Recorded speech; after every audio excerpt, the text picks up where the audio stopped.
Good evening. நிறைய பேர் என்கிட்ட அக்கா நீங்கள் எப்படி ப்ரிப்பேர் பண்ணீங்க குரூப் 2 எக்ஸாமுக்கு அப்படின்னு கேட்டிருந்தீங்க.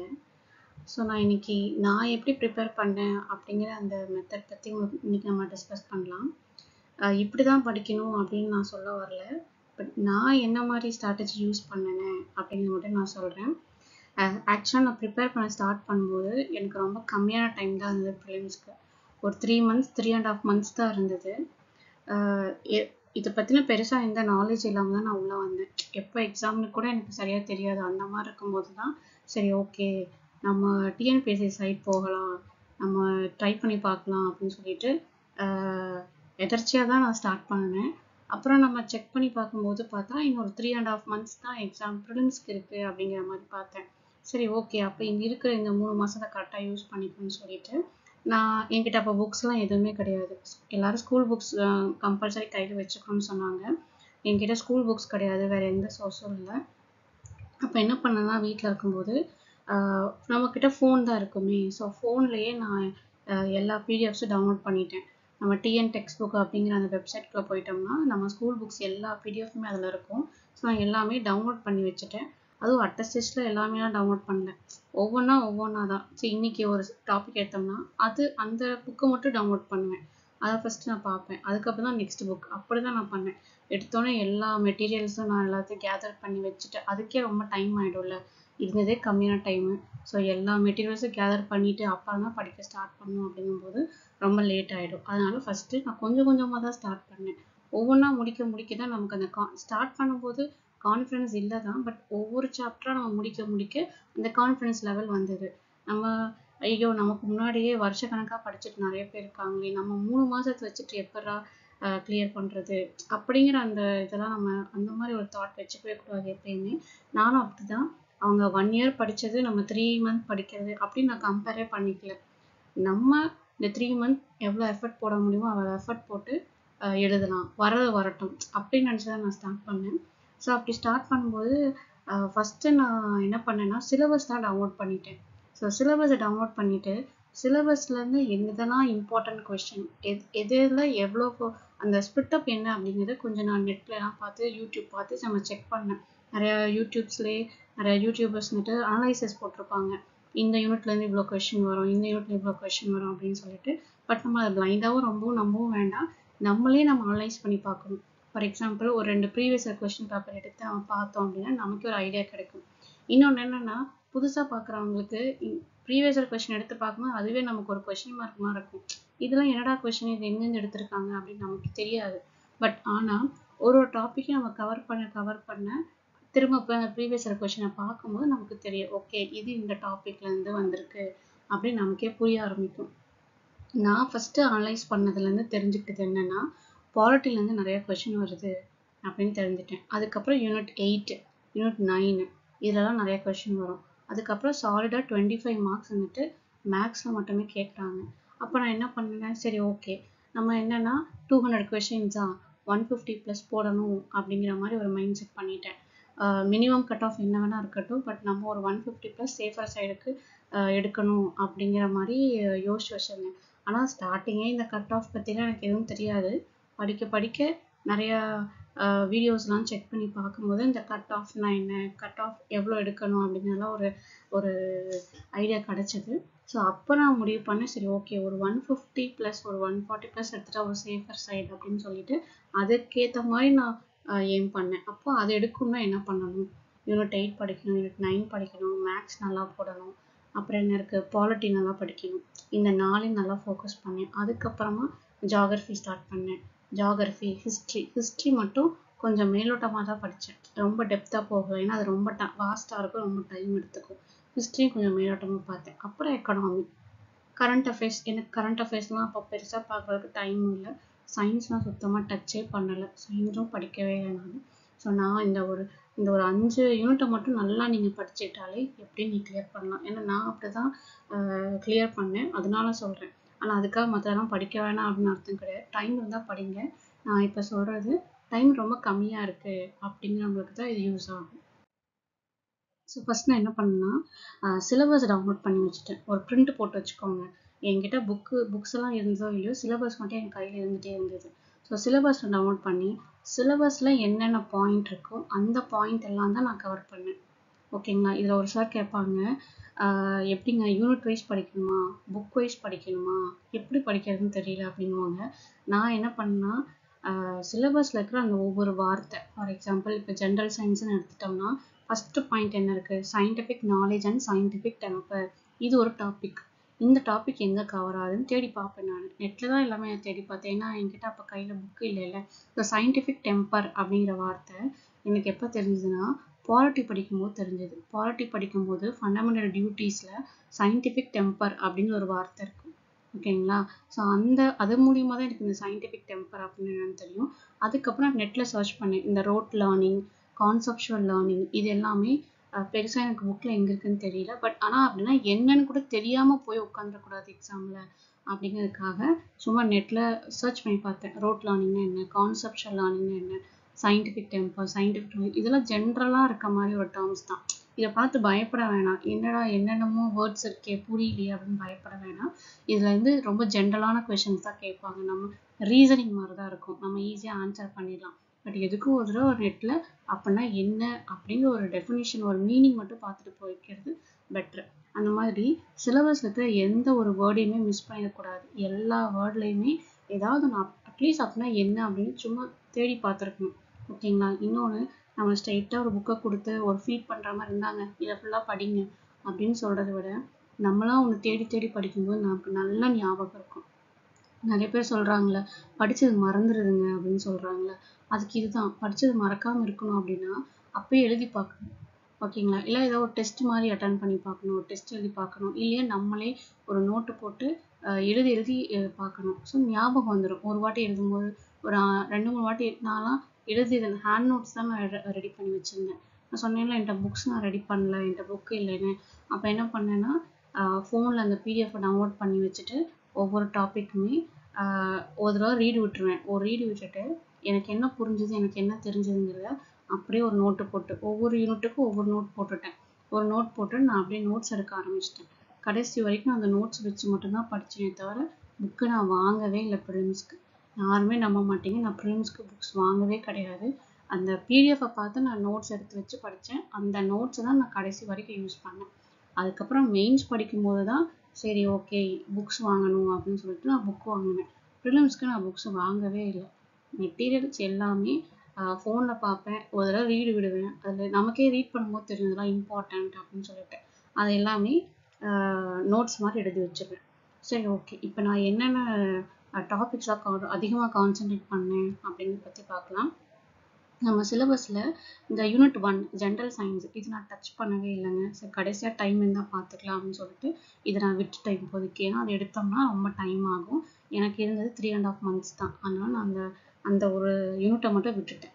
நெக்ஸ்ட்டு கரண்ட் அஃபேர்ஸ் அதே மாதிரி தான் லாஸ்ட்டாக பார்த்துக்கலாம்னு சொல்லிட்டு விட்டுட்டேன். ஆனால் கடைசி வரைக்கும் எனக்கு பார்க்கறதுக்கு டைம் கிடைக்கவே இல்லை. நெக்ஸ்ட்டு யூனிட் 3 ஜாகிரஃபியில் என்னெல்லாம் பார்க்கணும் அப்படின்னு நான் சொல்லிடுறேன். அதாவது மினிமம் அட்லீஸ்ட் இதையாவது பார்த்துருக்கணும். நம்ம கிளியர் பண்ணணும் அப்படின்னா அட்லீஸ்ட் இந்த டாபிக்ஸாவது கவர் பண்ணியிருக்கணும். அதுக்காக நான் சொல்கிறேன். எல்லாம் தான் எல்லா டாபிக்ஸுமே பார்க்கணும் தான். பட் இருந்தாலும் மினிமம் இதை கண்டிப்பாக பார்த்துருக்கணும். அப்படின்னா இந்த ஃபஸ்ட்டு பாயிண்டில் location, physical features, monsoon, rainfall, weather, climate, water resources, rivers in India, soil, minerals, natural resources, forest and wildlife, agriculture pattern. இந்த ஃபஸ்ட்டு பாயிண்ட் பார்த்தீங்களா, இதுதான் ரொம்ப ரொம்ப இம்பார்ட்டன்ட். ஓகேங்களா. இதில் தான் மேக்ஸிமம் நம்பர் ஆஃப் கொஷின்ஸ் வரும்.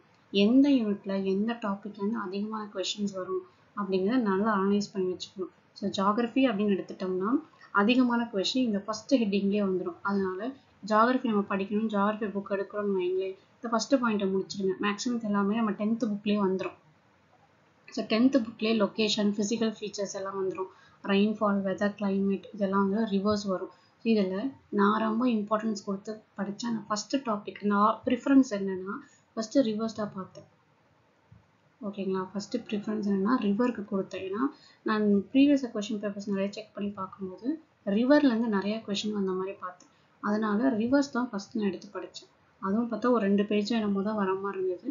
அதை மட்டும் திரும்ப திரும்ப நல்லா தரவாக படிச்சுக்கிட்டேன். அது என்ன ஈஸ்ட் ஃப்ளோயிங், வெஸ்ட் ஃப்ளோயிங் அப்படின்னு பிரித்து படிச்சுக்கோங்க. பெரினியல் ரிவர் நான் பெரினியல் ரிவர் அப்படின்னு டிவைட் பண்ணி படித்தா ரொம்ப ஈஸியாக இருக்கும். ஃபஸ்ட்டு ரிவர்ஸ் படித்தேன். அதுக்கப்புறம் என்னென்னா ஃபாரஸ்ட் அண்ட் வைல்ட் லைஃப், இதுலேயும் ஒரு கொஷின் வரும். ஃபாரஸ்ட் வச்சு கொஷின் வரும். அது ஒரு 1.5 பேஜ் என்னமோ தான் எல்லாமே 10th புக்கு 1.5 பேஜ் என்னமோ தான் 10th புக்கில் இருந்தது. ஆனால் அந்த ஃபாரஸ்ட் டாபிக் அதே மாதிரி ஒவ்வொரு டைப் ஆஃப் ஃபாரஸ்ட்டுக்கு அதர் நேம் இருக்கும். டைடல் ஃபாரஸ்ட், மேங்க்ரூவ் ஃபாரஸ்ட்னு சொல்லுவாங்க. அந்த அதர் நேம்ஸ்லாம் சேர்த்து படிச்சுக்கணும். அதுக்கப்புறம் லொக்கேஷன், ஃபிசிக்கல் ஃபீச்சர்ஸ். லொக்கேஷன் அப்படின்னு வரும்போது நம்ம அந்த லேட்டிடியூட் லாங்கிடியூட் எல்லாத்தையும் பார்த்துக்கணும். இந்தியாவோட லொக்கேஷன் எங்கே இருக்குது, லேட்டிடியூட் லாங்கிடியூட் என்ன, எத்தனாவது லார்ஜஸ்ட் கண்ட்ரி, இது எல்லாமே நீங்கள் பார்த்துக்கோங்க. என்னென்ன ஹிமாலயன் மவுண்டன்ஸ் இருக்கும், வெஸ்டர்ன் கேட்ஸ், ஈஸ்டர்ன் கேட்ஸ், இது எல்லாமே இந்த ஃபிசிக்கல் ஃபீச்சர்ஸ் வரும். இது எல்லாமே ஒரு கிளான்ஸ் பார்த்துக்கோங்க. அதுக்கப்புறம் கிளைமேட், அடுத்து ரெயின்ஃபால், அடுத்து சாயில். ஓகேங்களா? ஸோ இதில் ஃபஸ்ட் நீங்கள் ப்ரிஃபரன்ஸ் கொடுக்க வேண்டியது ரிவர், அதுக்கப்புறம் ஃபாரஸ்ட் அண்ட் வைல்ட் லைஃப், அதுக்கப்புறம் சாயில்ங்கிற டாபிக் பார்த்துக்கோங்க 3வது டாபிக். அதுக்கப்புறம் லொக்கேஷன், ஃபிசிக்கல் ஃபீச்சர்ஸ், அப்புறம் கிளைமேட்டோட டாபிக் பார்த்துக்கோங்க. நெக்ஸ்ட்டு அக்ரிகல்ச்சர் பேட்டர்ன் சொல்லிட்டு லாஸ்ட் ஒரு 2-3 பேஜ் இருக்கும். அதையும் ஒரு கிளான்ஸ் பார்த்துக்கோங்க. இந்த 4ல் இந்த ஃபஸ்ட்டு பாயிண்ட்டை ஃபஸ்ட்டு ப்ரிஃபரன்ஸாக வச்சு கம்ப்ளீட் பண்ணிவிடுங்க. இது கம்ப்ளீட் பண்ணிட்டு தான் அடுத்து நீங்கள் இந்த டாபிக் வந்து ஸ்டார்ட் பண்ணணும். ஓகேங்களா? ஸோ ஜியாகிரஃபியில் ஃபஸ்ட்டு பாயிண்ட்டுக்கு ஃபஸ்ட்டு இம்பார்ட்டன்ஸ் கொடுத்துருங்க. அதுக்கப்புறமா நான் வந்தது எதுனா இந்த 4th பாயிண்ட்டுக்கு வந்தேன்.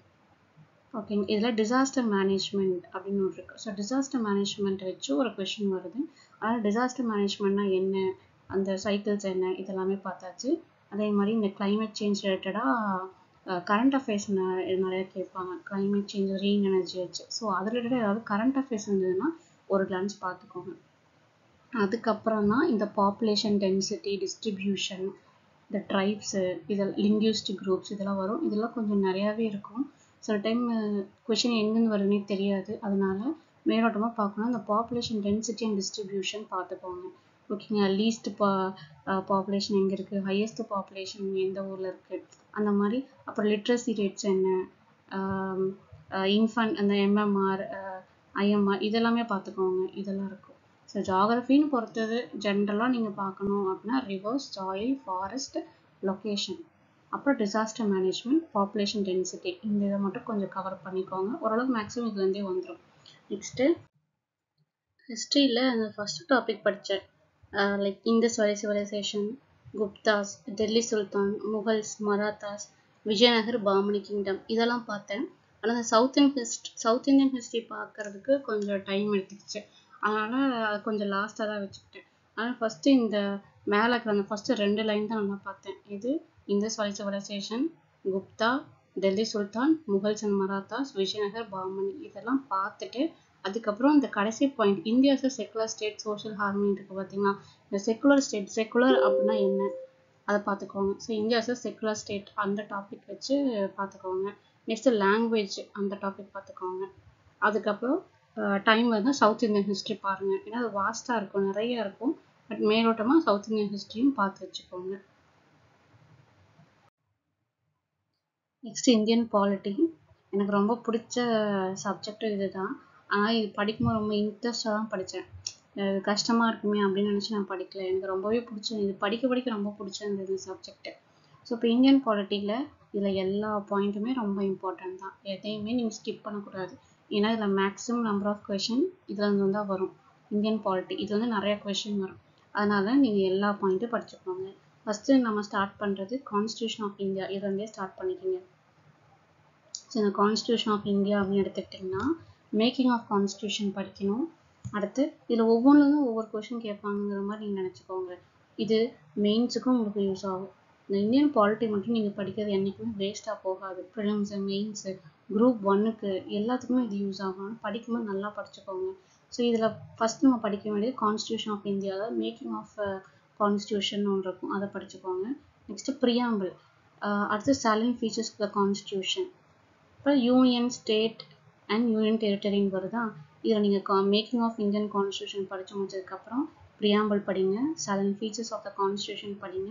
அதுக்கு அடுத்தது சிட்டிசன்ஷிப், இந்த point citizenship, fundamental rights, fundamental duties, DPSP, இது எல்லாத்தையும் ஒரு கோர்வையாக பார்த்துருங்க. அதுக்கப்புறம் யூனியன், ஸ்டேட் இதுக்கெல்லாம் வரலாம். ஓகேங்களா. ஸோ நீங்கள் ஃபஸ்ட் என்ன பார்க்கணும், மேக்கிங் ஆஃப் இந்தியன் கான்ஸ்டியூஷன் பார்க்கணும், அதுக்கப்புறம் ப்ரியாம்பிள்னா என்ன, என்னென்ன சலன் ஃபீச்சர்ஸ் இருக்குது, சிட்டிசன்ஷிப்புங்கிறது என்ன, ஃபண்டமெண்டல் ரைட்ஸ் என்ன, டிபிஎஸ்பி என்ன, ஃபண்டமெண்டல் டியூட்டிஸ் என்ன, இந்த ஏழையுமே என்ன பார்ட்டு என்ன ஆர்டிக்கல் இது எல்லாமே கம்பேர் பண்ணி படிச்சுக்கோங்க. ஓகேங்களா? எப்படி ஆர்டராக வரிசையாக வரும், preamble, feature, citizenship, fundamental rights part 3ன்னு வரும், ஃபண்டமெண்டல் டியூட்டிஸ் பார்ட் 4A வரும், டிபிஎஸ்பி பார்ட் 4ன்னு வரும். இது ஒரு மாதிரி ஆர்டராக வரும். ஸோ எப்படி கடகடன்னு வரிசையாக நீங்கள் படித்து முடிச்சிருங்க. எடுத்தோடனே லக்ஷ்மிகாந்த் புக் படிக்கணும் அப்படிங்கும்போது கஷ்டமாக இருக்கும், அதை நீங்கள் படிக்க வேணாம். இப்போதைக்கு நீங்கள் ஸ்கூல் புக்கில் என்ன இருக்கோ அதை ஃபஸ்ட்டு பாருங்கள். ஏன்னா அதை பார்த்தாலே உங்களுக்கு ஒரு ஐடியா வந்துடும். மேக்ஸிமம் அதிலே கவர் பண்ணியிருப்பாங்க. எக்ஸாம் பாயிண்ட்டுக்கு இந்த ஸ்கூல் புக் போதும். பட் இருந்தாலும் இது எல்லாத்தையும் பார்த்துட்டிங்கன்னா ஒரு கிளான்ஸ் லக்ஷ்மிகாந்த்லேயும் நீங்கள் பார்த்துருங்க, லக்ஷ்மிகாந்த் புக்லேயும். ஏன்னா நிறைய அது ஒரு மெயின்ஸ் பாயிண்ட் ஆஃப் வியூவில், குரூப் 1 பாயிண்ட் ஆஃப் வியூலலாம் அந்த புக்லேருந்து தான் நிறைய கொஷின்ஸ் வரும். அதுதான் வேணும். ஏன்னா ஸ்கூல் புக்கில் கொஞ்சம் லிமிட்டடாக இருக்க மாதிரி இருக்கும். நான் குரூப் 4 தான் ப்ரிப்பேர் பண்ணுறேன், 2Aக்கு தான் படிக்கிறேன்னா ஓரளவுக்கு இது போதும். பட் 2Aக்கு கூட இது சம்டைம்ஸ் பத்தாதுன்னு தான் நான் சொல்லுவேன். பட் ஆனால் நான் இப்போதான் ஃப்ரெஷ்ஷாக ஸ்டார்ட் பண்ணுறேன்னா ஸ்கூல் புக்கில் இருக்கிறதே ஃபஸ்ட்டு படிங்க. இது எல்லாமே ஒரே யூனிட்டில் தான் இருக்கும். 10th புக்கில் ஒரு யூனிட்லேயே இது எல்லாமே கவர் ஆகிடும். அதனால் கொஞ்சம் ஈஸியாக நீங்கள் முடிச்சிடலாம். இதெல்லாம் முடிச்சுட்டு அப்புறமா நம்ம பார்த்துக்கோங்க. இந்த 2 டாபிக் முடிச்சதுக்கப்புறமா எலெக்ஷன் வந்து ஒரு கொஷின் வரும். அதனால் எலெக்ஷன் பாருங்கள். அடுத்து ஜுடிஷியரி இன் இந்தியா, ஜுடிஷியரிங் போது சுப்ரீம் கோர்ட், ஹை கோர்ட் அதெல்லாத்தையும் பார்த்துங்க. நெக்ஸ்ட் ரூல் ஆஃப் லாலேருந்து ஒரு கொஷின் கண்டிப்பாக வரும். ரூல் ஆஃப் லானா என்ன அப்படின்னு நீங்கள் கன்ஃபியூஸ் ஆகணும்னா, ரூல் ஆஃப் லாங்னா அந்த ஆர்டிகல் 14 இருக்கும் பார்த்தீங்களா, அதுதான் அந்த ஆர்டிகல் 14 அப்படின்னு நீங்கள் படிக்கணும். ஈக்குவலிட்டி பிஃபோர் லா, அதுதான் ரூல் ஆஃப் லாங்கிறது. ஏவி டைசிங் ரூல் சொல்லியிருப்பார். ஸோ அதை ஒரு கிளான்ஸ் பார்த்துக்கோங்க. ரூல் ஆஃப் லானா என்ன ஆர்டிகல் 14 அப்படிங்கிறது யார் சொல்லியிருப்பாங்க, டைசிங்க சொல்லியிருப்பாங்க அப்படிங்கிறத மட்டும் பார்த்துக்கோங்க. சின்ன சின்ன பாயிண்ட் தான், பார்க்குறவங்களுக்கு பெருசாக தெரியும். நெக்ஸ்ட்டு யூனியன் ஸ்டேட் ரெண்டத்தையுமே கம்பேர் பண்ணி படிச்சுக்கோங்க, ஈஸியாக இருக்கும். Union and state, union state ரெண்டுத்துலையுமே எக்ஸிக்யூட்டிவ், லெஜிஸ்லேச்சர் இது ரெண்டையுமே கம்பேர் பண்ணி படிங்க. யூனியன் எடுக்கும்போது அங்கே ப்ரைம் மினிஸ்டர்னா, ஸ்டேட்டில் இங்கே சீஃப் மினிஸ்டர் அந்த மாதிரி படிங்க. அங்கே பிரசிடென்ட்னா இங்கே கவர்னர். ஸோ அப்படி கம்பேர் பண்ணி படிக்கும்போது ஒரே டைமில் 2 டாபிக் கவர் பண்ண மாதிரி இருக்கும், சீக்கிரம் முடிச்சிடலாம். இது கூடவே ஆர்டிகல்ஸும் தனியாக எழுதி வச்சு மெமரைஸ் பண்ணிக்கோங்க. வேறு வழியில் ஆர்டிகல்ஸ் கொஞ்சம் மெமரைஸ் பண்ணி தான் ஆகணும். அங்கங்கே ஏதாவது ஷார்ட்கட்ஸில் ஏதாவது நீங்கள் ரெடி பண்ணி மனப்பாடம் பண்ணிக்கோங்க எப்படியாவது. நெக்ஸ்ட்டு சென்டர் ஸ்டேட் ரிலேஷன்ஷிப், இது ரொம்ப ரொம்ப இம்பார்ட்டண்ட்டான டாபிக். Centre state relationship, centre state ரிலேஷன்ஸ்னு எடுத்துக்கும்போது பவர் டிவிஷன் பற்றின அந்த ஆர்டிகல்ஸ் இருக்கும்ல, 3 டிவைட் பண்ணியிருப்பாங்க. லெஜிஸ்லேட்டிவ், அட்மினிஸ்ட்ரேட்டிவ், அப்புறம் இன்னொன்று ஃபினான்ஷியல் அப்படின்னு 3 டிவைட் பண்ணி 3க்கும் செப்பரேட்டாக ஆர்டிக்கல் நம்பர்ஸ் கொடுத்துருப்பாங்க. அந்த ஆர்டிக்கல் நம்பர் நல்லா பார்த்துக்கோங்க, ஏன்னா நிறைய வாட்டி அதை ரிப்பீட்டடாக கேட்குறாங்க. அதே மாதிரி ஆர்டிக்கல் 268, 69, 70 அந்த டேக்ஸ் வந்துட்டு லிவேட் அண்ட் கலெக்டட் பை அப்படின்னு ஒன்று இருக்கும். அதையும் பார்த்துக்கோங்க, அந்த 3 ஆர்டிக்கல் நம்பரையும் பார்த்துக்கோங்க. இந்த சென்டர் ஸ்டேட் ரிலேஷன்ஷிப்ல அந்த ஆர்டிக்கல் நம்பர்ஸ் வச்சு சம்டைம்ஸ் மேட்ச் பண்ணுற மாதிரியும் கேட்பாங்க. இதை தவிர என்னென்ன கமிட்டிஸ்லாம் இருக்குது, சென்டர் ஸ்டேட் ரிலேஷன்ஸ்க்காக என்னென்ன கமிட்டிஸ் போட்டாங்க அப்படிங்கிறது பார்த்துக்கோங்க. லைக் ராஜமன்னார் கமிட்டி எந்த இயர், என்ன கமிட்டி எந்த இயர். நம்ம தமிழ்நாட்டிலேருந்து ராஜமன்னார் கமிட்டி போட்டாங்க, ஸோ அந்த கமிட்டி எந்த இயர் போட்டாங்கன்னு பாருங்கள். அதே மாதிரி ரொம்ப இம்பார்ட்டண்ட்டான ஒரு கமிட்டினா சர்க்காரியா கமிஷன், அதையும் பார்த்துக்கோங்க. அப்புறம் Punchhi commission, administrative reforms commission, இது எல்லாமே பார்த்துக்கோங்க சென்டர் ஸ்டேட் ரிலேஷன்ஷிப்பில். நெக்ஸ்ட்டு இதில் வேறு என்னென்னா, நான் என்ன பண்ணேன்னா லாஸ்ட்டாக தான் இந்த லோக்கல் கவர்மெண்ட் அண்ட் பஞ்சாயத்து ராஜை படித்தேன். ஓகேங்களா? ஏன்னா எல்லாத்துலேருந்தும் ஒவ்வொரு டாப்பிக்லேருந்து ஒவ்வொரு கொஷின் வரும் அப்படின்னு நான் கெஸ் பண்ணேன். அதே மாதிரி ஓரளவுக்கு வந்திருந்தது. இன்னொன்று இந்த லோக்கல் கவர்மெண்ட் பஞ்சாயத்து ராஜ்னு எடுக்கும்போது நிறைய இருக்க மாதிரி இருந்தது, நிறைய கவர் பண்ணுற மாதிரி இருந்தது. எனக்கு அதுக்கு ரொம்ப டைம் எடுத்துக்கிச்சு நிறையா. அப்போ பார்த்தா அது வந்து ஒரே ஒரு கொஷின் தான் கேட்டிருந்தாங்க. சரி ஓகே, ஃபஸ்ட் இதெல்லாம் முடிச்சுட்டு கடைசியாக அதை பார்த்துக்கலான்னு சொல்லிட்டு நான் கடைசியாக தான் இந்த local government and panchayat Raj system எடுத்திருந்தேன். கொஞ்சம் டைம் எடுத்துக்கும் தான், டைம் இருந்தால் பாருங்கள், இல்லையா சரி விட்டுருங்க, மேலோட்டமாக ஏதாவது பார்த்துட்டு விட்டுருங்க. ஆனால் அதை பார்க்கணும் அப்படின்னா டேட் பார்த்துக்கோங்க. இந்த கிராம சபா வந்துட்டு எத்தனை டைம் மீட் பண்ணுறாங்க, எந்தெந்த நாளில் மீட் பண்ணுறாங்க அப்படிங்கிறத கொஞ்சம் பார்த்து வச்சுக்கோங்க. நெக்ஸ்ட் வந்துட்டு இந்த கரப்ஷன் அண்ட் பப்ளிக் லைஃப், இதுவும் இம்பார்ட்டன்ட். இந்த Lokpal, Lokayukta, right to information, women empowerment, human rights charter, consumer protection, இது எல்லாமே நீங்க படிச்சுதான் ஆகணும். கரப்ஷன் இன் பப்ளிக் லைஃப் அப்படிங்கும்போது இந்த சென்ட்ரல் விஜிலன்ஸ் கமிஷன், சிபிஐ இதெல்லாம் பார்க்கணும். ஆன்டி கரப்ஷன் மெஷர்ஸில் அந்த ஆக்ட் பேர்லாம் நீங்கள் பார்க்கணும். அந்த ஆக்ட் எந்த இயரில் வந்தது. லோக்பால் லோக் ஆயுக்தன்னு எடுத்துக்கிட்டிங்கன்னா முத இது எங்கே இம்ப்ளிமெண்ட் பண்ணாங்க அப்படிங்கிறது பாருங்கள், எந்த இயர் இம்ப்ளிமெண்ட் பண்ணாங்க. ரைட் டு இன்ஃபர்மேஷன் அப்படிங்கும்போது அந்த ஆக்ட் 2005ல் வந்தது. இயர்ஸ் இம்பார்ட்டன்ட் இதில் ரைட் டு இன்ஃபர்மேஷன். அதே மாதிரி அப்போ இதுக்காக கிரியேட் பண்ண கமிஷன் இது சென்ட்ரல் இன்ஃபர்மேஷன் கமிஷன், அதில் எத்தனை மெம்பர்ஸ் இருப்பாங்க அதெல்லாம் பாருங்கள். Women empowerment. இன்னொன்று, நம்ம ஸ்கூல் புக்கில் ஏதாவது கோட்ஸ் கொடுத்துருந்தாங்க அப்படின்னா அதை கண்டிப்பாக பார்த்துக்கோங்க. ஒரு லெசன் ஸ்டார்ட் பண்ணும்போது ஸ்டார்டிங்கில் ஒரு லைன் கொடுத்து ஒரு ஆத்தர் நேம் கொடுத்துருப்பாங்க. நம்ம அதை சரியாக கவனிச்சிருக்க மாட்டோம், ஸ்ட்ரெயிட்டாக டாபிக் உள்ள வந்துடும். அப்படி ஸ்கிப் பண்ணாதீங்க. ஸ்கூல் புக்கில் ஸ்டார்ட் பண்ணும்போது ஒரு லைன் இல்லை இந்த டியூ நோன்னு சொல்லிட்டு ஒரு பாக்ஸில் மேக்ஸிமம் அந்த பாக்ஸ் கண்டென்ட்டை நல்லா படிச்சுக்கோங்க. ஏன்னா நிறைய கொஸ்டின் அந்த பாக்ஸ்குள்ள இருந்தே கேட்குறாங்க. அதனால் பாக்ஸில் இருக்கிறத ஸ்கிப் பண்ணிடாதீங்க. புக்கிலேயே சிலதெல்லாம் ஹைலைட் பண்ணி காட்டியிருப்பாங்க, அதெல்லாம் ஸ்கிப் பண்ணிடாதீங்க. அதெல்லாம் நல்லா பார்த்துக்கோங்க. அடுத்து consumer protection, human rights chart. இப்போ இதெல்லாம் எடுத்துட்டோம் அப்படின்னா கன்சியூமர் ப்ரொடெக்ஷன், அந்த ரைட்ஸ் டே என்னைக்கு, ஹியூமன் ரைட்ஸ் டே என்னைக்குன்னு கேட்பாங்க. நேஷ்னல் லெவலில் ஹியூமன் ரைட்ஸ் டே என்னைக்கு, இன்டர்நேஷ்னல் லெவலில் ஹியூமன் ரைட்ஸ் டே என்னைக்குன்னு பார்த்துக்கோங்க. ஓகேங்களா? ஸோ இந்த ஹியூமன் ரைட்ஸ்னு எடுக்கும்போது இதில் எத்தனை ஆர்டிகல்ஸ் இருந்தது அப்படின்னு கேட்பாங்க. என்ன மாதிரி லைக் இந்த socio economic political rights, civil rights, so எத்தனை டைப் ஆஃப் ரைட்ஸ் ஹியூமன் ரைட்ஸ்லேருந்து ப்ரொவைட் பண்ணுறாங்க அப்படின்னு எல்லாமே ஒவ்வொன்றா பார்த்துக்கோங்க. வேற என்ன, அவ்வளோதான். இந்த இந்தியன் பாலிட்டியை பொறுத்த வரைக்கும் அவ்வளோதான். ஸோ எல்லா பாயிண்ட்டுமே இம்பார்ட்டன்ட் தான். படிக்கணும்னா ஃபஸ்ட்டு இந்த யூனிட் எடுத்து படிச்சிருங்க. கடகடன்னு முடிஞ்சிடும். கொஞ்சம் லென்த்தியாக இருக்கும், கடகடன்னு முடிஞ்சிடும். பட் நீங்கள் படிச்சிங்கன்னா இது ரொம்ப ஒர்த்து. எல்லா எக்ஸாம்ஸுக்குமே இது யூஸ் ஆகும். இது பாலிட்டி மட்டும் இது வேஸ்ட்டாகவே போகாது, மெயின்ஸுக்கும் இது யூஸ் ஆகும். அதே மாதிரி பிரசிடெண்ட், கவர்னர், எக்ஸிக்யூட்டிவ்ஸ் நடக்கும்போது president, governor, prime minister, chief minister, அப்புறம் ஸ்பீக்கர். ரொம்ப இம்பார்ட்டன்ட் ஸ்பீக்கரை பற்றி பார்த்துக்கோங்க. டெபுட்டி ஸ்பீக்கர் பாருங்கள். அட்டார்னி ஜென்ரல், அட்வொகேட் ஜென்ரல், அப்புறம் சிஏஜி, காம்ப்ட்ரோலர் அண்ட் ஆடிட்டர் ஜென்ரல். இவங்க எல்லாருக்குமே ஆர்டிகல்ஸ் பார்த்துக்கோங்க. காம்ப்ட்ரோலர் அண்ட் ஆடிட்டர் ஜென்ரலை வச்சு 2 கொஸ்டின் கேட்டிருந்தாங்க. அவரோட ஆர்டிக்கல் என்ன 148 அப்படிங்கிறதையும் கொஸ்டினில் கேட்டிருந்தாங்க. அதே மாதிரி ஃபினான்ஷியல் கண்ட்ரோல் யார்கிட்ட இருக்குது அப்படிங்கிறதையும் கேட்டிருந்தாங்க. யார்கிட்ட இருக்குன்னா இவர்கிட்ட தான், சிஏஜி கிட்ட தான் இருக்குது. ஸோ இது 2 கொஸ்டின், ஒரே டாபிக் தான், பட் 2 கொஸ்டின் வந்துருந்தது. அதனால் எக்ஸிக்யூட்டிவ்ஸே ஸ்கிப் பண்ணிடாதீங்க. ஒரு 5-6 எக்ஸிக்யூட்டிவ்ஸ் இருப்பாங்க, படிச்சுக்கோங்க. மெயினாக CAG, advocate general, attorney general இதெல்லாம் பார்த்துக்கோங்க. கொஞ்சம் ரேங்கிங் பார்த்துக்கோங்க, யார் யார் என்னென்ன ரேங்க்ல இருக்காங்க அப்படிங்கிறத பாருங்க. மேக்ஸ் ஆஃப் ஃபாலோயிங்கில் கேட்பாங்க. ஓகேங்களா? அடுத்து நான் இந்தியன் எக்கனாமி கடைசியாக தான் நான் படித்தேன், ஸ்டார்டிங்கில் படிக்கல. ஆனால் அதுவுமே ரொம்ப ஸ்பெசிஃபிக்காக தான் நான் படித்தேன். எல்லாம் டாப் டு பாட்டம் எக்கனாமி அப்படின்னு நான் படிக்கல.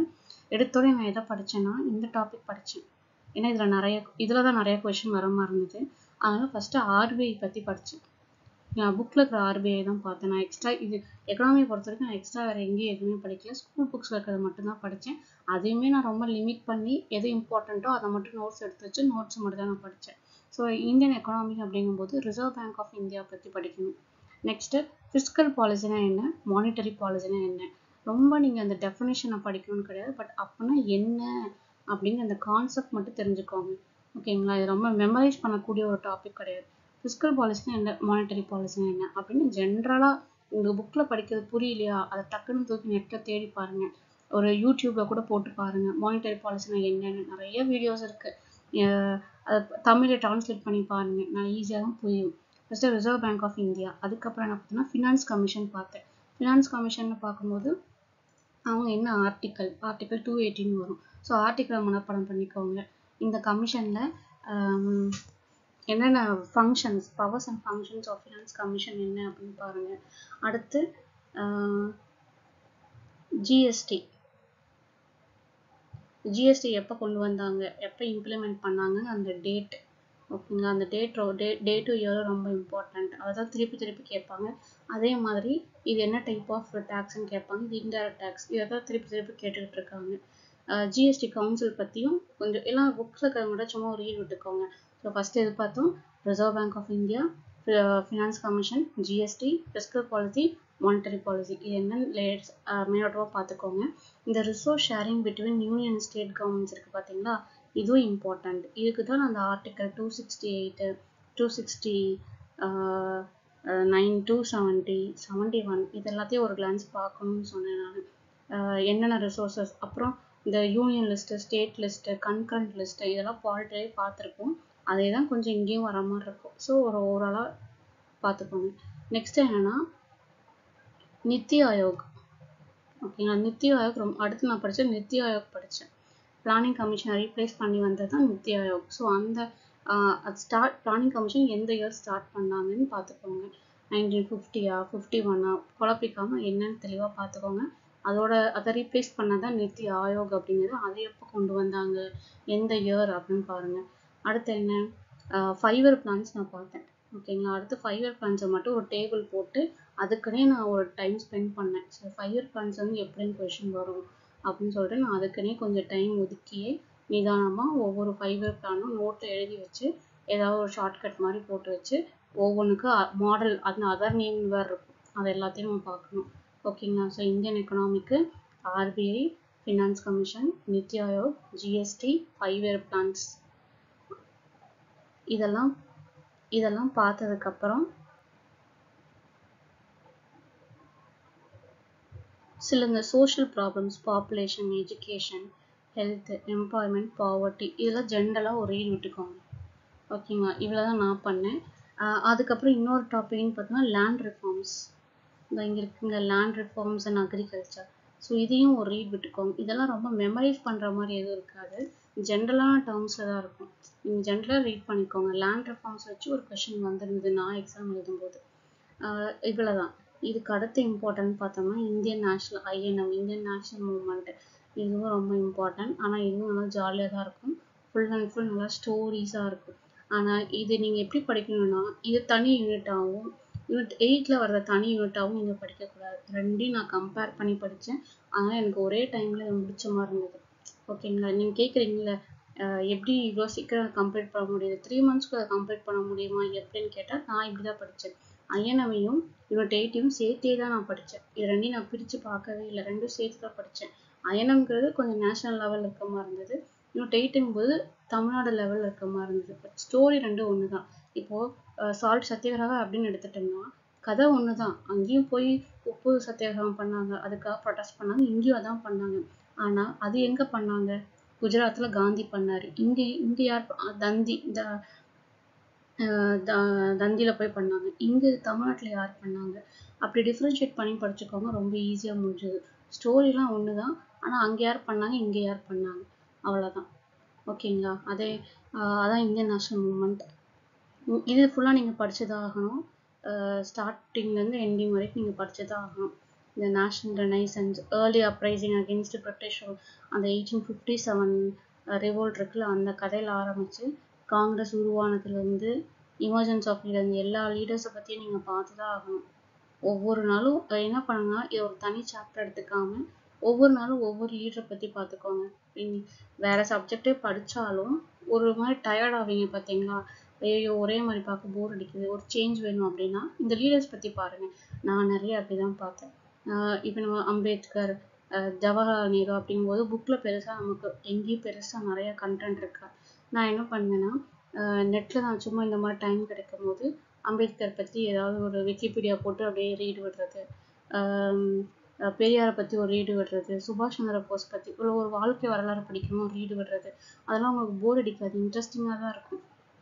ஒரு கதையை படிங்க, அது வந்து ஏதாவது ஒரு கொஷின் வரும்போது உங்களுக்கு எழுதுறதுக்கு ஈஸியாக இருக்கும். அட்லீஸ்ட் கெஸ் பண்ணுறதுக்கு உங்களுக்கு அது யூஸ் ஆகும். நெக்ஸ்ட்டு அடுத்த யூனிட் 8. இதுதாருங்க ரொம்ப ரொம்ப இம்பார்ட்டன்ட். அதிகமாக கொஷின் வர்றது இந்த யூனிட்லேருந்து தான். ஆனால் இதுக்கு நான் ரொம்ப கம்மியான டைம் தான் ஸ்பெண்ட் பண்ணேன். இப்போ கம்மியான டைம் தான், பட் திரும்ப அதே தான் நான் படிச்சுட்டு இருந்தேன். ஓகேங்களா, சீக்கிரம் முடிச்சிட்டேன். பட் ஆனால் என்ன இவ்வளோ கொஷின் கேட்குறாங்க, இதை போய் நம்ம சீக்கிரம் முடிச்சிட்டோமேங்கிற மாதிரி தோணுச்சு. ஏன்னா நான் திருக்குறள் அப்போ ஸ்கிப் பண்ணி வச்சுருந்தேன். ஸோ நான் ஃபஸ்ட்டு எடுத்தோடனே படித்தது இந்த 3rd பாயிண்ட் தான். ஓகேங்களா, இந்த history, culture, heritage, socio political movements and Tamil Nadu அப்படின்னு வரும்போது இதில் நான் முத படித்தது இந்த 3rd point, role of Tamil Nadu in freedom struggle, early agitation against British rule, role of women in freedom struggle, இது எல்லாமே 10th புக்லேயே கவர் ஆகும். ஓகேங்களா. நான் புக் வைஸ் தான் படிப்பேன், எனக்கு இந்த மாதிரி யூனிட் வைஸ் போக வராது அப்படின்னு நினைக்கிறவங்க தாராளமாக புக் வைஸ் படிக்கலாம். ஆனால் ஃபஸ்ட்டு நீங்கள் 10th புக்கை தரவு பண்ணிவிடுங்க டாப் டு பாட்டம். அதுலேயும் ஒரு சில யூனிட் நம்ம ஸ்கிப் பண்ணணும். அது சிலபஸ் படி என்ன இருக்கோ அதை ஸ்கிப் பண்ணாமல் நீங்கள் படிச்சுக்கோங்க. 10th தான் ஃபஸ்ட்டு ப்ரிஃபரன்ஸு. நான் 6th தான் ஆரம்பிப்பேன் அப்படின்னு நீங்கள் சொன்னீங்கன்னா நமக்கு அவ்வளோ டைம் இருக்காது. நான் இப்போ சொல்கிறது எல்லாமே எனக்கு ரொம்ப கம்மியான டைம் தான் அக்கா இருக்குது, அதுக்குள்ளே எனக்கு ஒரு சிலபஸை நான் கம்ப்ளீட் பண்ணணும், எப்படியாவது ஒரு ப்ரிலிம்ஸை கிளியர் பண்ணி நான் மெயின்ஸ் எழுதி ஒரு போஸ்டிங் வாங்கிடணும், எனக்கு டாப் மார்க்லாம் எடுக்க வேணாம், அந்த ஸ்டேஜ் நான் கிளியர் பண்ணணும் அப்படின்னு நினைக்கிறவங்க மட்டும் இதை ஃபாலோ பண்ணுங்கள். இல்லாட்டி நீங்கள் டாப்லேருந்து எல்லாமே படிங்க. டைம் இருந்தது அப்படின்னா நீங்கள் எல்லா டாபிக்ஸ் படிங்க, எதையுமே ஸ்கிப் பண்ணிடாதீங்க. டைம் இல்லாதவங்களுக்கு தான் நான் இதை சொல்கிறேன். ஓகேங்களா. ஸோ இப்போ யூனிட் 8ல் நான் ஃபஸ்ட்டு படித்தது இந்த 3rd டாபிக் தான், role of Tamil Nadu in freedom struggle. ஓகேங்களா. இதில் எல்லாம் அந்த ஐயனமில் வந்த எல்லா கதையுமே இதுலேயும் வரும். ஆனால் என்னன்னா வித் ரெஸ்பெக்ட் டு தமிழ்நாடு. ஓகேங்களா. இதை படிக்கும்போது நம்ம ராஜாஜி பற்றி, சத்தியமூர்த்தி அவர்கள் பற்றி, காமராஜர் பற்றி, வேற யார், பாரதியார், இவங்க எல்லாருமே இதில் வந்துடுவாங்க. விஓசி இவங்க எல்லாருமே இதில் வந்துடுவாங்க. Next early agitation against British rule அப்படிங்கும்போது நம்ம வேலூர் ரிவோல்ட் இருந்ததில் அந்த கதை வந்துடும். Role of women in freedom struggle அப்படிங்கும்போது நம்ம தமிழ் புக்கில் சில விஷயங்கள் இருக்கும், லைக் அம்புஜத்தம்மாளை பற்றி இதெல்லாமே வரும். அதெல்லாம் நீங்கள் தமிழ் புக்லேயே படிச்சுக்கோங்க. வேல் நாச்சியார், அம்புஜத்தம்மாள், இந்த மாதிரி சில விஷயங்கள் நீங்கள் தமிழ் புக்கையும் கம்பேர் பண்ணி நீங்கள் படிச்சுக்கோங்க. நெக்ஸ்ட் நான் எடுத்த டாபிக் இந்த 4th டாபிக் தான், evolution of 19th and 20th century socio political movements in Tamil Nadu, justice party, self respect movement ரொம்ப ரொம்ப இம்பார்ட்டன்ட். இந்த justice party top to end வரைக்கும் ஜஸ்டிஸ் பார்ட்டி பற்றி தெரிஞ்சுக்கோங்க. எப்போ ஆரம்பித்தாங்க, 1916 ஆரம்பித்தாங்க, அப்போ அதோட நேம் என்னவா இருந்தது, மறுபடியும் 1917 என்ன நேமாக மாறுச்சு, 3 பத்திரிக்கை வச்சு நடத்துனாங்க, என்னென்ன பத்திரிக்கை பேர், தமிழில், தெலுங்குல, இங்கிலீஷ்லன்னு சொல்லி 3 பத்திரிக்கை நேம்ஸ் இருந்தது, அதெல்லாம் என்ன அப்படின்னு பாருங்கள். யார் ஸ்டார்ட் பண்ணாதுன்னு பாருங்கள். அதுக்கப்புறம் இதை கடைசியாக எடுத்து மறுபடியும் நடத்துனது யார், செல்ஃப் ரெஸ்பெக்ட் மூமெண்ட் என்ன, யார் ஸ்டார்ட் பண்ணா, எந்த இயர் ஸ்டார்ட் பண்ணாங்க, அந்த பர்சன் பெரியார், எல்லாருக்குமே தெரிஞ்சிருக்கும். ஸோ அவரை பற்றியும் டாப் டு பாட்டம் நீங்கள் படிச்சுக்கணும். அதுக்கப்புறம் கான்ட்ரிபியூஷன் இங்கே கொடுத்துருக்காங்க, கான்ட்ரிபியூஷன் ஆஃப் தந்தை பெரியாரன், பேரறிஞர் அண்ணா, இவங்களை பற்றி ஒரு பயோகிராஃபி படிக்கிற மாதிரி நிறைய விஷயங்கள் தெரிஞ்சுக்கோங்க. செல்ஃப் ரெஸ்பெக்ட் மூமெண்ட்டோட கான்ஃபரன்சஸ், ஃபஸ்ட்டு கான்ஃபரன்ஸ் எங்கே, செகண்ட் கான்ஃபரன்ஸ், ஒரு 4 கான்ஃபரன்ஸாவது தெரிஞ்சு வச்சுக்கோங்க, எங்கே நடந்தது, எந்த இயர் நடந்தது. அதே மாதிரி அந்த மூமெண்ட்டோட பேப்பர்ஸ், நியூஸ் பேப்பர்ஸ், ஜேர்னல்ஸ் என்னென்ன, எது அஃபிஷியல் நியூஸ் பேப்பர், என்னென்ன ஜேர்னல்ஸ் அவர் ரிலீஸ் பண்ணார், எந்த இயர், அதெல்லாமே பார்த்துக்கோங்க. அடுத்து அண்ணா நடக்கும்போது அவங்களோட பர்த்லேருந்து டெத் வரைக்கும் ரொம்ப ஷார்ட் பீரியடில் தான் அவர் ரூல் பண்ணார். ஸோ எந்த இயர் அவர் சீஃப் மினிஸ்டராக இருந்தார், அவர் இருக்கும்போது சீஃப் மினிஸ்டராக இருந்தது கொஞ்சம் வருஷம்தான், ஆனால் அப்போ அவர் பண்ண நிறைய விஷயம் நல்லதுன்னு பார்த்தோம்னா நிறைய நல்ல விஷயம் பண்ணியிருந்தார். அது எல்லாமே பார்த்துக்கோங்க. எல்லாமே நோட்டு போட்டு எழுதி வச்சுக்கோங்க.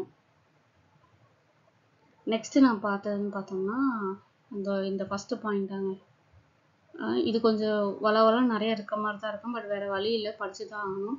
ஹிஸ்ட்ரி ஆஃப் தமிழ் சொசைட்டி அப்படின்னு எடுக்கும்போது கொஞ்சம் லென்த்தியாக வரும், அதனால் நான் அந்த டாபிக் மட்டும் கொஞ்சம் ஸ்கிப் பண்ணேன். ஆர்கியாலஜிக்கல் டிஸ்கவரிஸ் இதை மட்டும் கொஞ்சம் பார்த்தேன். ஓகேங்களா. நம்ம ஸ்கூல் புக்கில் இருக்கிற இந்த ஆர்கியாலஜி டிஸ்கவரிஸ் ஆல்ரெடி நம்ம இந்த இண்டஸ் வேலி சிவிலைசேஷன் படிக்கும் போதே கொஞ்சம் ஆர்கியாலஜிக்கல் சர்வே ஆஃப் இந்தியா அப்படிங்கிற பற்றிலாம் கொஞ்சம் பார்த்துருப்போம். ஸோ அங்கே ஹரப்பாவை பற்றி பார்த்துருப்போம். பட் இங்கே தமிழ்நாடுன்னு வரும்போது நம்ம இந்த அரிக்கமேடு, கொடுமணல், கீழடி, இந்த மாதிரி சில ஆர்கியாலஜிக்கல் பிளேசஸை பற்றிலாம் கொஞ்சம் நம்ம பார்க்கணும். ஸ்கூல் புக்ஸ் இருக்கிறத பார்த்தாலே கொஞ்சம் போதுமானதாக இருக்கும். அதே சமயம் கரண்ட் அஃபேர்ஸ் ரிலேட்டடாக ஏதாவது இருந்தால் இதில் கேட்பாங்க. ஓகேங்களா. ஸோ நான் இதான் பார்த்தேன்.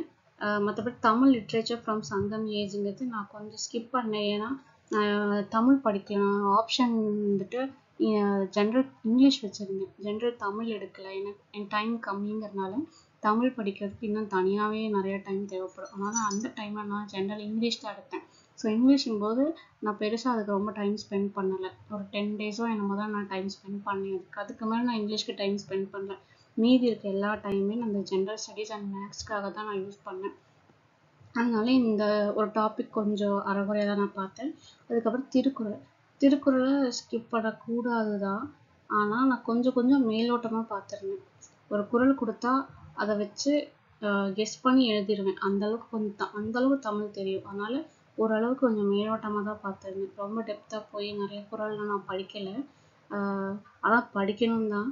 திருக்குறளை படிக்காமல் போகிறதெல்லாம் சரியில்லை தான், படிக்கணும் தான். ஆனால் நான் ஏதோ ஒரு கான்ஃபிடன்ஸ், சரி ஆல்ரெடி நமக்கு ஏதோ தெரியும், அதை வச்சு ஓட்டிடலாம்னு சொல்லிட்டு ஒரு கான்ஃபிடன்ஸில் நான் அதை கொஞ்சம் ஸ்கிப் பண்ணிட்டேன். நான் கடைசியாக பார்த்துக்கலாம் அப்படின்னு சொல்லிட்டு. ஸோ அவ்வளோதாங்க. உங்கள் டெய்ட்டில் ஃபஸ்ட்டு படிக்க வேண்டியது இந்த role of Tamil and freedom struggle. அதுக்கப்புறம் இந்த justice party, self respect movement, Periyar, Anna, அந்த ஸ்டோரிஸ் படிக்கணும். அதுக்கப்புறம் ஆர்கியாலஜிக்கல் டிஸ்கவரிஸ்ன்னு சொல்லி மேட்ச் ஆஃப் ஃபாலோயிங் மாதிரி கேட்பாங்க. ஸோ எந்த பிளேஸு, அங்கே என்ன கண்டுபிடிச்சாங்க, யார் வந்து கண்டுபிடிச்சாங்க அப்படிங்கிறத பார்த்துக்கோங்க. அதுக்கப்புறம் திருக்குறள் அப்பப்போ உங்களுக்கு டைம் கிடைக்குமா திருக்குறள் விட்டுக்கிட்டே இருங்க. சிலபஸில் கொடுத்துருப்பாங்க என்னென்ன திருக்குறளில் என்னென்ன அதிகாரம்னு, அதை மட்டும் கொஞ்சம் மேலோட்டமாக பார்த்துக்கிட்டாலே போதும். ஓரளவுக்கு நீங்கள் கெஸ் பண்ணி எழுதிடலாம். அந்த மாதிரி தான் வந்து திருக்குறள், ரொம்ப கஷ்டமாக வராது. இன்னொன்று, நான் எழுதும்போது பட்ஜெட் ரிலீஸ் பண்ணியிருந்தாங்க நம்ம தமிழ்நாட்டில். அப்போது அந்த பட்ஜெட் ரிலீஸ் பண்ண வந்த டாக்குமெண்ட்டில் ஒரு குறள் இருந்தது. அதை வச்சு கொஸ்டின் கேட்டிருந்தாங்க. ஸோ அந்த மாதிரி ஏதாவது வந்தாலும் நீங்கள் செக் பண்ணி பார்த்து வச்சுக்கணும். அதாவது அரசியல் சார்ந்து, ஓகேங்களா, அரசியல் சார்ந்து ஏதாவது குறள் இருந்தால் அதை நல்லா பார்த்துக்கோங்க. அடுத்து டெவலப்மெண்ட் அட்மினிஸ்ட்ரேஷன் தமிழோட யூனிட் 9. ஸோ இதில் நான் பார்த்தது ஃபஸ்ட்டு எடுத்தோடனே நான் படித்தது இந்த டாபிக் படித்தேன். ஓகேங்களா, இந்த political party, welfare schemes for various section of people, இதில் ஃபஸ்ட்டு பொலிட்டிக்கல் பார்ட்டிஸ் படித்தேன். ஸ்கூல் புக்கில் இருக்கிறதே போதும். பொலிட்டிக்கல் பார்ட்டிஸ்னு வரும்போது நேஷ்னல் பார்ட்டினா என்ன, ஸ்டேட் பார்ட்டினா என்ன, ஓகேங்களா. ஸோ நேஷ்னல் பார்ட்டியாக இருக்கணும்னா அவங்களுக்கு என்னென்ன தகுதிகள் வேணும், அட்லீஸ்ட் 4 ஸ்டேட்லேயாவது அவங்க இருக்கணும் அப்படிங்கிற மாதிரி சில ஸ்டோரிஸ்லாம் வரும். அதெல்லாம் பார்த்துக்கோங்க. அதே மாதிரி single party, multi party system, இந்த மாதிரிலாம் இருக்கும். எந்தெந்த ஊரில் என்ன மாதிரி பார்ட்டி சிஸ்டம் ஃபாலோ பண்ணுறாங்க அப்படின்னு பார்க்கணும். இப்போ நம்ம இந்தியா எடுத்துட்டா மல்டி பார்ட்டி சிஸ்டம். ஸோ அந்த மாதிரி சம்டைம்ஸ் எக்ஸாம்பிள்ஸை கொடுப்பாங்க. இப்போ சைனானா என்ன மாதிரி சிஸ்டம் அப்படி கேட்பாங்க. நீங்கள் தெரிஞ்சு வச்சுக்கோங்க, படித்து வச்சுக்கோங்க. அதுக்கப்புறம் நான் பார்த்தது role and impact of social welfare schemes and social economic development of Tamil Nadu. கொஞ்சம் இந்த கரண்ட் அஃபேர்ஸில் இருக்கிற ஏதாவது ஸ்கீம்ஸ் வந்திருக்குல்ல, அதெல்லாம் நீங்கள் பார்த்துக்கோங்க. நம்ம கொரோனா டைமில் நிறைய கொண்டு வந்தாங்கல்ல, எஜுகேஷன் ரிலேட்டடாக வேறு நிறைய வந்ததில்ல, எண்ணும் எழுத்தும், இந்த மாதிரி. அப்புறம் நம்மை காக்கும், இன்னுயிர் காக்கும் 48, அந்த மாதிரி நிறைய ஸ்கீம்ஸ் வந்ததில்ல. ஸோ ஏதாவது கரண்ட் அஃபேர்ஸ் அப்பப்போ ஏதாவது ஒரு ஸ்கீம் ரிலேட்டடாக பார்த்தீங்கன்னா அதை நல்லா பார்த்து வச்சுக்கோங்க. நெக்ஸ்ட்டு இந்த ரிசர்வேஷன் பாலிசி அப்படிங்கிறது பார்த்தோம். ரிசர்வேஷன் பாலிசி அப்படிங்கும்போது என்னென்ன கேட்டகரி, இதனால நம்ம ஜென்ரலாகவே தெரிஞ்சு வச்சுக்க வேண்டியது, என்னென்ன கேட்டகரிக்கு என்னென்ன ரிசர்வேஷன், யார் பீரியடில் கொண்டு வந்தாங்க, அதுக்கான நேஷ்னல் கமிஷன்ஸ் என்ன இருக்குது. இப்போ பேக்வர்ட் கிளாஸ் கமிஷன் ஒன்று இருக்குது, ஸ்கெடியூல்டு கேஸ்ட்டுக்கு, ஸ்கெடியூல்டு ட்ரைப்ஸ் எல்லாத்துக்குமே கமிஷன்ஸ் இருக்குது. அவங்களோட ஆர்டிகல்ஸ் பார்க்கணும், ஓகேங்களா. ஆர்டிகல் 338, 338A, 340, இந்த மாதிரி ஆர்டிகல்ஸ் எல்லாத்தையுமே பார்த்து வச்சுக்கோங்க. அதே மாதிரி பேக்வர்ட் கிளாஸ் கமிஷனுக்காக ஃபஸ்ட்டு கொண்டு வரப்பட்ட கமிஷன் எது, அது யார் தலைமையில் அப்படின்னு, அந்த காக்கா கலையில் கமிட்டி, அதுக்கப்புறம் மண்டல் கமிஷன் போட்டாங்க. இது ரிலேட்டடாக எல்லாத்தையும் பார்த்து வச்சுக்கோங்க. நெக்ஸ்ட்டு நம்ம கலைஞர் பீரியட்லேயும் தமிழ்நாட்டிலையும் கமிஷன்ஸ்லாம் போட்டாங்க. ஸோ அது யார் என்ன அப்படின்னு பார்த்துக்கோங்க. நெக்ஸ்ட்டு நான் பார்த்தது geography of Tamil Nadu and its impact. இதுவும் 10th புக்கில் தான் இருக்குது. ஸோ ஜாகிரஃபி ஆஃப் தமிழ்நாடு பார்த்துக்கோங்க. நெக்ஸ்ட்டு இம்பார்ட்டன்ட்னு பார்த்தோம்னா இந்த ஹியூமன் டெவலப்மெண்ட் இண்டிகேட்டர்ஸ், இது இம்பார்ட்டன்ட். ஓகேங்களா. ஹியூமன் டெவலப்மெண்ட் இண்டிகேட்டர்ஸ்லாம் எத்தனை இருக்குது, நம்ம என்ன ரேங்க்கில் இருக்கோம், ஹியூமன் டெவலப்மெண்ட் இண்டெக்ஸில் நம்ம இந்தியா எத்தனாவது ரேங்க்கில் இருக்குது, அதுக்குள்ளேயும் நிறைய இண்டிகேட்டர்ஸ் இருக்கும். ஸோ அதை பற்றி பார்க்கணும். அதுக்கப்புறம் impact of social reform movements in socio economic development of Tamil Nadu அப்படின்னு வரும். ஸோ இந்த பாயிண்ட் பார்த்துக்கோங்க. இந்த பாயிண்ட்டும் போது அயோத்திதாசி பண்டிதர், அப்புறம் வள்ளலார் அவர்கள், இந்த மாதிரி நம்ம தமிழ்நாட்டை சேர்ந்தவங்க பற்றின இதெல்லாம் நம்ம ஸ்கூல் புக்கில் இருக்குது, நீங்கள் பார்த்துக்கோங்க. ஸோ இதில் ஃபஸ்ட்டு பார்க்க வேண்டியது geography of Tamil Nadu, the reservation policy, political parties, அப்புறம் impact of social reform movements பார்த்துக்கோங்க. ஹியூமன் டெவலப்மெண்ட் இண்டிகேட்டர்ஸ் பார்த்துக்கோங்க. இந்த ஹியூமன் டெவலப்மெண்ட் இண்டிகேட்டர்ஸ்லாம் ஜென்ரலாக இருக்கிறத பார்த்துட்டு மற்றபடி கரண்ட் அஃபேர் இப்போ இந்த இயரில் என்ன இண்டெக்ஸ் என்ன ரேங்க்ல இருக்கும் அப்படிங்கிறத பார்த்துக்கோங்க. இதில் மேக்ஸிமம் கரண்ட் அஃபேர்ஸ் தான் வரும். இந்த எஜுகேஷன் அண்ட் ஹெல்த் சிஸ்டம் இது எல்லாமே கரண்ட் அஃபேர்ஸ் கேட்பாங்க. ஜென்ரலாக கேட்கணும் அப்படிங்கும்போது எஜுகேஷன் ரிலேட்டடாக இருக்கிற policy, national policy, first national policy on education எப்போ கொண்டு வந்தாங்க, செகண்ட் எப்போ வந்தது, ஓகேங்களா, அதெல்லாம் பார்த்துக்கோங்க. இந்த 1968 1986 கொண்டு வந்த அந்த பாலிசி அந்த இயர் பார்த்துக்கோங்க, இயர் கேட்பாங்க. கவர்னன்ஸை மேலோட்டமாக பார்த்துக்கோங்க. அச்சீவ்மெண்ட்ஸ் ஆஃப் இது எல்லாமே கரண்ட் அஃபேர்ஸ், மேக்ஸிமம் வந்து கரண்ட் அஃபேர்ஸ் தான் வரும்.